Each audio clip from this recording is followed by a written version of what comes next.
Subhanallah. Oke, Mas Bambang selanjutnya. Tapi ini kalau Mas Bambang keberatan jawab nggak apa-apa.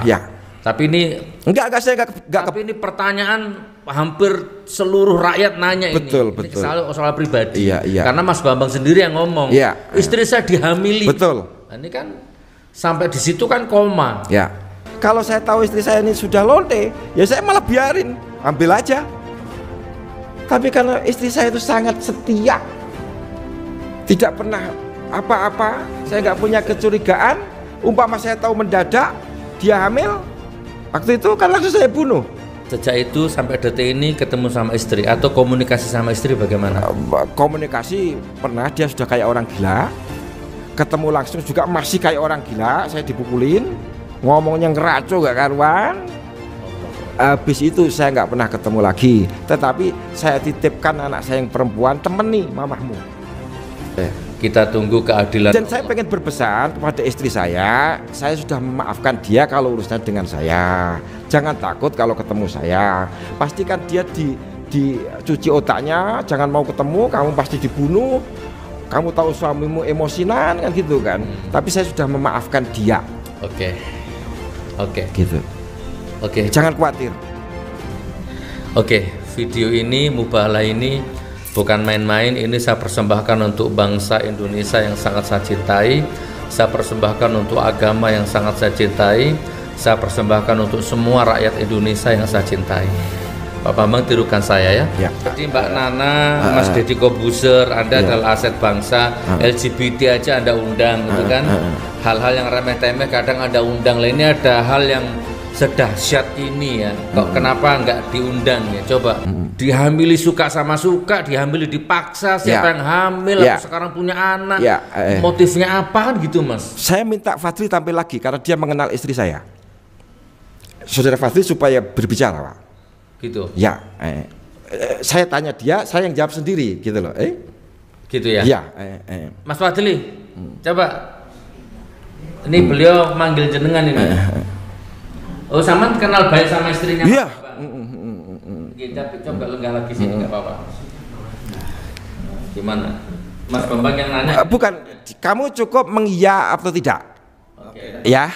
Gitu. Ya, saya cuma pengen konfirmasi disaksikan penonton, ya. Tapi kita nggak akan ungkap seluruhnya. Biar yang merasa aja yang melakukan yang sadar. Ya, kamu tahu siapa anak itu yang sekarang itu? Sebenarnya tahu nggak atau punya informasi? Tahu apa nggak gitu aja? Maksudnya anak siapa yang dilahirkan itu? Anak yang dilahirkan itu. Dilahirkan istri sampai. Iya, dia tahu siapa itu, gitu ya atau tidak? Ada informasi gitu aja. Ya, Desi melahirkan lagi, saya tahu. Iya. Dan bukan anak saya, dan itu anak saya. Mungkin waktu sampean sebelum ditangkap sudah hamil sperma sampean, bukan? Ya, terlalu lama hamilnya kalau begitu. Pak, ini. Jadi kehamilan meyakinkan ini. Ini Gus, kehamilan normal itu kan 9 bulan 10 hari. Enggak, nanti kamu kepaksa ngomong terlalu banyak. Iya, artinya kan itu kasihan kamu. Sebelum berangkat sudah titip sperma, emangnya bayi tabung? Enggak mungkin. Yang intinya begini aja, itu ada bayinya, sekarang sedang tinggal dites DNA, itu anak saya apa bukan, ketahuan itu siapa bapaknya, gitu aja. Kalau ada, tapi intinya kalau begini, kalau saya kenal istrinya Bambang, istrinya Bambang tidak mungkin suka sama suka. Tidak mungkin suka sama suka. Saya Purwokerto juga. Tidak mungkin suka sama suka. Beliau berarti penilaianmu. Saya tidak berkomentar itu. Orang Purwokerto, bapaknya namanya Teng Yap, saya kenal. Ibunya Cina juga sama, saya nggak tahu namanya. Desi menikah, saya yang nganterin ke Blora. Desi itu istrinya Bambang. Istrinya Bambang. Rumah tangganya baik-baik saja sampai di penjara di Blora. Mulai kisruh ya ketika pindah ke Selawi, yang nengokin ya saya di Selawi. Jadi itu ada intervensi luar. Sebelumnya saya nggak ada masalah punya istri. Soal kemudian ceritanya berkembang, saya tidak tahu. Desinya loh ya. Gitu. Cukup. Ya, kalau hamil, ya hamil. Memang. Punya anak, kamu ngerti anaknya kan? Ya, saya ngerti ya. Dia punya anak lagi. Laki apa perempuan? Laki-laki. Sekarang umur berapa? 3 tahunan lah, 3 tahunan lebih. Jadi intinya suami di penjara, begitu keluar istri hamil punya anak. Betul. Istri melahirkan seorang anak. Iya, betul. Untung Saman nggak terpancing di video jenengan kan dibunuh, Saman takut bunuh nanti emosi. Ya bagaimana, pasti saya bunuh dong kalau saya tahu mendadak itu. Ya kan, karena saya nggak mengira istri saya berbuat seperti itu. Kalau saya tahu istri saya ini sudah lonte, ya saya malah biarin, ambil aja. Tapi karena istri saya itu sangat setia, tidak pernah apa-apa, saya nggak punya kecurigaan. Umpama saya tahu mendadak dia hamil, waktu itu kan langsung saya bunuh. Saya langsung masuk apapun alasannya, karena saya bunuh orang pasti masuk minimal 15 tahun. Hah? Kan selesai nasib saya kalau itu terjadi. Sejak itu sampai detik ini ketemu sama istri atau komunikasi sama istri bagaimana? Komunikasi pernah, dia sudah kayak orang gila. Ketemu langsung juga masih kayak orang gila, saya dipukulin, ngomongnya ngeraco gak karuan. Habis itu saya nggak pernah ketemu lagi. Tetapi saya titipkan anak saya yang perempuan, temeni mamahmu. Ya Pak, gitu. Ya. Anak saya perempuan inilah yang kemudian menceritakan segalanya kepada saya. Oke. Ya, nanti kita tunggu perkembangan. Intinya itu benar, saya nanti ngomong nggak enak sama anak saya Pak kalau masalah itu. Gitu. Oh ya betul. Intinya kita tunggu keadilan. Dan saya pengen berpesan kepada istri saya sudah memaafkan dia kalau urusannya dengan saya. Jangan takut kalau ketemu saya. Pastikan dia dicuci otaknya, jangan mau ketemu, kamu pasti dibunuh. Kamu tahu suamimu emosinan kan gitu kan. Tapi saya sudah memaafkan dia. Oke. Gitu. Oke. Jangan khawatir. Jadi malah kayak ujiannya ini udah sekelas nabi loh ini. Ya belum Pak, nanti. Bukan berarti beliau nabi, bukan ya. Bukan. Enggak, maksudnya sampan ini punya kelebihan apa ke Allah uji Saman seberat ini itu. Saya coba nerawang ke sana. Oke Mas Bambang, kenapa kok tidak ada media yang undang sampean? Menurut feelingnya sampean, Deddy Kobuser, Najwa Shihab, Mayah Cak Nun atau siapapun lah, Metro, Kompas, kenapa sampai detik ini kok jenengan ini kok nggak meledak gitu? Iya, saya cuma heran, saya nggak tahu apa yang sesungguhnya terjadi kan. Tapi saya terus terang heran, gitu.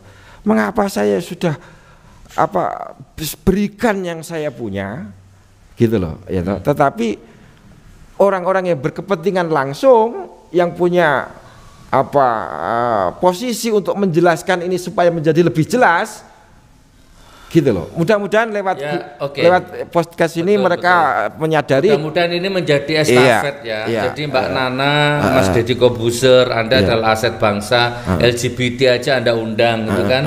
Hal-hal yang remeh-temeh kadang Anda undang. Lah ini ada hal yang sedahsyat ini ya, kok kenapa nggak diundang ya? Coba ditindaklanjuti lah kurang lebihnya. Oke Mas Bambang, mungkin kita mengerucut ya. Kita mengerucut.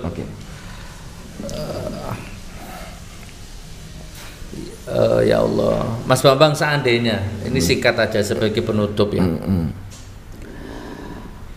Karena saya ini, Saman pernah lihat saya mubahalah nggak? Pernah di masjid itu. Pokoknya kalau saya yang salah supaya saya dikutuk seanak cucu saya, gitu. Itu kalau jenengan nggak meyakini atau nggak bener atau bohong, jenengan nggak bakal berani. Coba kalau orang bohong, walaupun dia nggak percaya Gusti Allah, dia berani ngomong gitu, dituruti ya sama Gusti Allah. Gusti Allah bisa melakukan apa saja. Itu walaupun dia nggak percaya. Iya. Walaupun saya kafir pun saya nggak akan berani melakukan. Nggak akan berani itu, karena pasti terjadi. Betul. Dan banyak pejabat ketika dilantik dia disumpah di atas Al-Quran, dan pejabat itu akhirnya terbukti hidupnya hancur karena ternyata sumpahnya dilanggar semua. Itu aja dia nggak ngomong kan, kalau saya begini harus begini, nggak mubahalah itu, cuma menurutkan bunyi sumpahnya. Kalau mubahalah itu nantang Gusti Allah. Nah sekarang gini Mas Bambang, saya Saman kalau mau ya nggak apa-apa, nggak mau ya nggak apa-apa. Saya akan melepas semua, membantu untuk melepaskan semua beban batin jenengan, beban hidup jenengan. Sampean saya mubahalah, tak ajak mubahalah. Ada Al-Quran di atas kepala jenengan. Saman tinggal ngomong aja. Apa yang saya katakan ini benar. Kalau tidak, semoga begini-begini. Ya. Tapi kalau ternyata saya benar, ya. Kalian semua begini-begini. Didikte aja nanti saya tirukan. Oke. Berarti kan kalau gitu kan selesai urusan jenengan dan semua urusan manusia ini. Selesai, ya. Nah, jadi jenengan bisa hidup tenang. Siapa yang nganggap sampean gila, dia akan dihancurkan hidupnya sama Allah. Percaya terserah, nggak percaya terserah. Nah, gitu loh maksudnya. Gitu loh. Iya. Boleh. Tapi saya didikte ya, maksudnya saya tirukan. Oke. Atau ditulis saya baca. Enggak, saya membimbing syahadatnya saja. Jangan gampang. Ada Al-Qur'an, coba ambilkan. Saudaraku, kita masuk acara inti. Ini loh yang sama nanggap gila. Ini loh buzzer, influencer, polisi, tentara, rezim, laknatullah. Yang Anda tuduh gila ini sekarang beliau mau menyerahkan hidup dan matinya di hadapan Al-Qur'an, di hadapan Allah. Tentu kalau khilaf saya salah data dikit ada ya Pak, nggak 100%, tapi pada intinya yang pokok-pokok tadi, yang informasi pokok tadi mengenai ijazah Jokowi, mengenai istri saya itu saya berani bersumpah. Itu Allah yang Maha tahu nanti detail mendeteksi hatinya jenengan. Siap. Allah akan memaklumi dan memaafkan kesalahan kata-kata ya.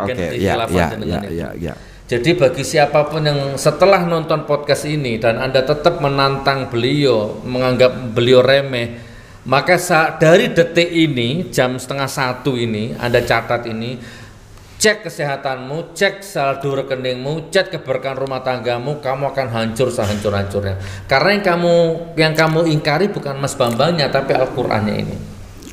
Gitu ya. Coba saya dibantu Mas, siapa? Pegang Al-Quran ini, taruh di atas kepalanya Mas Bambang. Nah, bismillah. Punya wudhu kan? Mas Bambang juga punya wudhu, tadi baru sholat. Masih. Oke, relax Mas Bambang. Relax ya. Yakin? Siap. Mumpung belum terjadi, barangkali berubah pikiran. Enggak. Saya menunggu kesempatan bersumpah semacam ini yang disaksikan orang banyak. Tapi kan enggak lucu kalau saya minta, ayo sumpah-sumpah gitu loh. Harus orang lain yang minta. Oke, video ini Mubahalah ini bukan main-main. Ini saya persembahkan untuk bangsa Indonesia yang sangat saya cintai.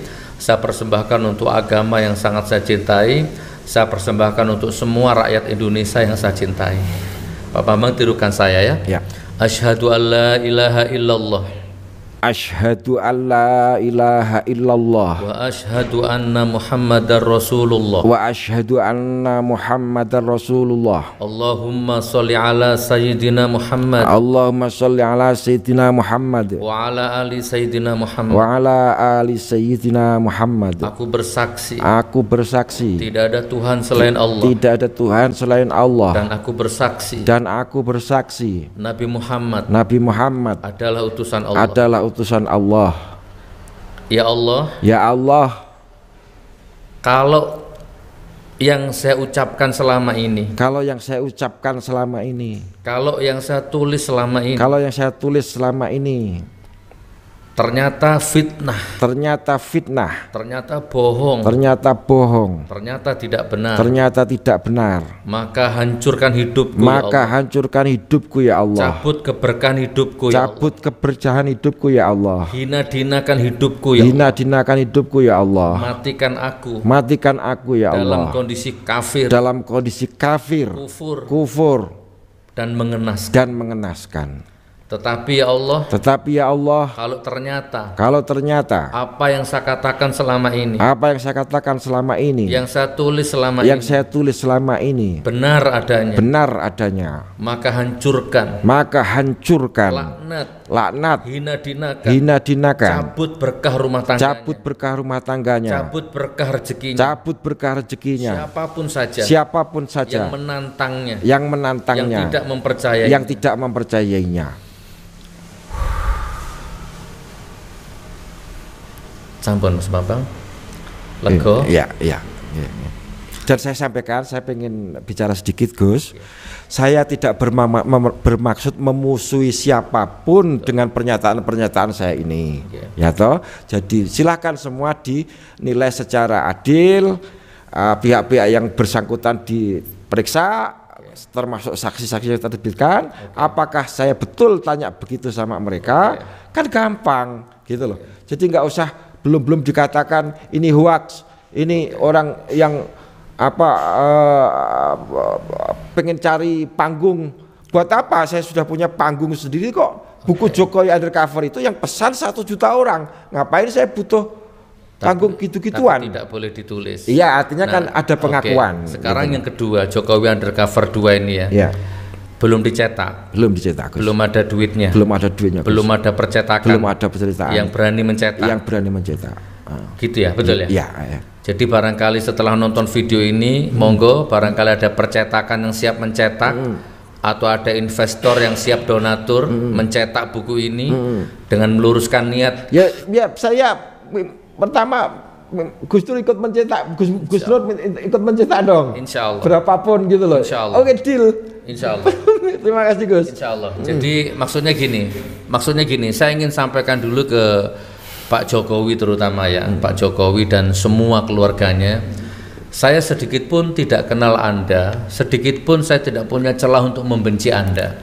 Kalau selama ini saya kritis kepada Anda, itu saya kritis kepada sistem, kepada presiden, bukan kepada Jokowi. Nah, podcast ini pun saya berusaha untuk mencengkram hati saya agar tidak ada dengki, benci, tidak kepada Anda, tidak. Justru podcast ini saya ingin mengajak Anda ini paling tidak 3 hal, 3 momentum. Pertama, mengajak Anda untuk husnul khotimah. Ya, saya ini ingin mengajak Anda husnul khotimah, Anda dan keluarga Anda dan kroni-kroni Anda itu ayo husnul khotimah. Ya, semoga rakyat mau memaafkan Anda, Allah mau mengampuni Anda. Pasti mau kalau mau jujur mengakui kesalahan-kesalahan, Pak. Ya, saya yakin. Kita husnul khotimah kan Anda ini mau mati, Anda akan meninggal pasti itu. Nah, ayo kita mati dengan cara husnul khotimah. Ya kan? Itu minimal itulah yang saya ajak itu. Nah, terus kemudian yang kedua untuk seperti kisah yang terkenal itu loh, Pak. Ada orang bunuh 99 orang bertobat itu ya diterima gitu loh, digenepin 100 kan, iya yang tanya tapi akhirnya dia diterima karena ada niat taubat. Iya. Jokowi nggak pernah membunuh 1000 orang. KPPS itu kan belum dibuktikan gitu loh, yang langsung kan nggak pernah tapi prinsipnya apapun dosa apapun selain syirik itu bakal diampuni Gusti Allah. Apalagi cuma malsu ijazah. Pak Jokowi ngaku aja selesai persoalan. Ya, jadi sekarang kan Pak Sigit ya, Polri-nya ya, Pak Sigit dan Pak Listio Sigit dan Dudung ya, Pak Dudung dan semua anak negeri tanpa terkecuali. Lihat podcast ini bukan sensasi, ini bukan popularitas, bukan. Kami sudah cukup lah, popularitas ekonomi kami cukup. Ini hanya sama-sama, ya monggo terserah Anda menganggap podcast ini apalah, saya nggak bisa memaksa pikiranmu ya. Tapi gini Pak, kita harus didik juga kepada pemirsa bahwa kebebasan menyatakan pendapat itu dijamin oleh undang-undang. Siapa yang merasa terfitnah silahkan lapor. Ya, apapun kita ngomong di sini boleh dijamin undang-undang, gitu loh. Ya, jadi saya ingin tegaskan ini bukan menebar kebencian, bukan menebar berita bohong, bukan memecah belah bangsa. Justru kalau ini benar, ini titik balik untuk merekatkan bangsa kembali. Betul, rekonsiliasi. Betul, bukan memecah ini saudaraku. Gitu loh. Tinggal dites saja, kan saya hanya moderator ini. Silakan Pak Jokowi dites DNA observasi debat terbuka apa Atau paling gampang Pak Jokowi tunjukkan ijazah SMA-nya yang asli itu, siapa moderatornya dipercaya, kita lihat bersama-sama. Kan sesederhana ini. Sangat simpel. Gitu loh. 2 hari juga selesai. Gitu. Ya, siap Pak. Tapi intinya saya sudah clear. Ya. Jadi sama sudah mubahalah. Oke, tentu kita akhirnya cuma bisa bertawakal apapun kehendak Allah, karena kita manusia lemah, nggak punya daya apa-apa. Yang penting kita bicara apa adanya. Jadi sebelum saya akhiri, monggo yang berkompeten ya, siapapun Anda, bagaimana nih tindak lanjutnya ini, Mas Bambang ini kita apakan? Dan bukunya kita apakan? Ayo urun rembuk semua ini anak-anak negeri ini, kita selamatkan negeri ini gitu kan. Saya minta klarifikasi dari Pak Jokowi dan keluarganya, dan saya minta tanggapan dari teman-teman media yang mainstream gitu kan, youtuber yang sudah kaya raya itu, ini bagaimana gitu loh. Ayo saya udah kehabisan kata-kata, tapi mudah-mudahan lah ini BBM naik ya kan, demo tiap hari dari awal menjabat rezim periode pertama sampai sekarang hampir akhir periode kedua, yang ada hanya menyengsarakan rakyat saja. Ya, satu pejabat dengan pejabat yang lain nggak pernah sinkron omongannya, kebijakannya selalu menyusahkan rakyat. Nah, terus tiba-tiba muncul Biorka, ya kan, muncul Najwa Shihab, muncul Habib Rizik, Habib Bahar. Nah, sekarang muncul Bambang Tri. Kita akan kehilangan momentum atau bagaimana gitu loh. Saya serahkan kepada Anda semuanya, insya Allah ya. Saya rasa cukup Mas Bambang. Oke, terima kasih. Saya tunggu ya donatur, maksudnya donatur investor ya, percetakan atau bagaimana selanjutnya buku laki-laki berijazah palsu ini bagaimana? Apa perlu kita cetak 3 bahasa atau 10 bahasa atau bagaimana gitu kan? Bila perlu nanti kita satu bahasa lah kita dulu kan rakyat. Kita bedah bersama-sama, Pak Rocky Gerung juga. Pokoknya ini video untuk Anda semuanya. Saya hanya memfasilitasi. Dan datangkan nama-nama yang saya sebut di situ. Ya kalau mereka nggak mau, yang penting sudah kita undang. Insya Allah. Gitu loh. Ya. Oh ya sebentar, ada hadiah untuk Pak Bambang. Mana deh? Pak Bambang ini kesini langsung dari Jakarta kemarin, terus kemudian mampir kemana, rental mobil ya, operasionalnya besar. Dan kemarin ada titipan dari jamaah Gus Nur Ngaji Bareng Mas Bambang, nanti saya serahkan dalam bentuk amplop ya, bisa untuk operasional di jalan. Nah ini gini Pak Bambang, saya mau ngomong pribadi sebagai saudara ya, saya lupa sebagai penutup. Saya ngomong serius Pak Bambang ya. Ini bisa menjadi tolak ukur kita bersaudara dunia akhirat. Saya ngomong 2 menit, tolong jangan dipotong ya. Pak Bambang, ini ujianmu berat, tantanganmu berat, ke depan akan semakin berat. Jadi saya titip Pak Bambang sebagai saudara, jaga sholat yang 5 waktu, luruskan selalu niat, bahkan mulai detik ini mulai disaring, jangan sampai ada rezeki-rezeki yang subhat atau yang haram yang masuk ke dalam tubuhnya Pak Bambang ini ya, Mas Bambang Tri itu. Tolong, jadi misalkan 100, 1000, 500.000, 1 juta itu harus jelas akadnya, harus jelas, jangan sampai itu samar-samar nggak jelas terus dimakan. Saya nggak bisa ngomong secara vulgar, tapi Pak Bambang ngerti kemana maksud saya. Ya, sholat tepat waktu, 5 waktu, prioritas di atas segala-galanya, siap mati demi menjaga sholat yang 5 waktu, dan siap mati menjaga rezeki yang halal-halal saja. Nah ini ada seperangkat alat sholat sebagai simbol, ada sarung, ada peci, ada baju, bahwa mulai sekarang Pak Bambang harus sholat tepat waktu. Hanya ini yang bisa saya sampaikan. Terus yang kedua tadi rezeki-rezeki itu mulai disaring ya. Ini oh ini halal, oke. Oh ini haram, jangan dulu. Oh ini subhat, belum jelas. Tanyakan dulu ini, harus jelas. Kalau sudah baru dimakan. Insya Allah kalau begitu Pak Bambang akan selamat. Amin. Dijaga sama Allah. Amin. Amin. Bukan mengguri ya Mas Bambang ya. Oke, terima kasih. Terima kasih. Terima kasih banyak Gus. Insya Allah. Nanti ada dari beberapa jamaah titip untuk ya terima kasih. Baik, assalamualaikum warahmatullahi wabarakatuh.